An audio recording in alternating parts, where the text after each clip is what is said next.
Hello বন্ধুরা, দেখুন যে জোয়ারের পানি আসতেছে। আর আমি এই জোয়ারে মাছ ধরতে আসছি। তো জোয়ারের শুলি দিয়ে পানি বের হইতেছে আর আমি এই সাইডে মাছ ধরার জন্য জাল খেয়া দিচ্ছি। তো দেখি যে এখন আমি জালে কী মাছ পাই। জালটা প্রায় টানা হয়ে গেছে। তো যে নদীতে খালে বিলে মাছ ধরার মজাই আলাদা। তো এই জায়গায় বন্ধুরা অনেক কি মাছ পাওয়া যায়। তো আমার জালে মাছ একটা উঠছিল বন্ধু, পড়ে গেছে। তো এখন এই ছোট গুঁড়ি মাছ আছে অনেকগুলোই। গুঁড়ি মাছগুলোর আমি ফালাই দিতে আসছি যে এগুলো তোরা আরো বড় হ।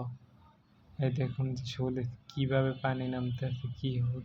তো এখন আমি যে মাছগুলো পাইছি এইটা আমার এক দাদু, তার কাছে নিয়ে আসি। তিনি বলছে তিনি বড়শি দিয়ে মাছ ধরবে। তো তার জন্য এই ছোট ছোট পোনাগুলো তিনি জিয়েই রাখতেছে।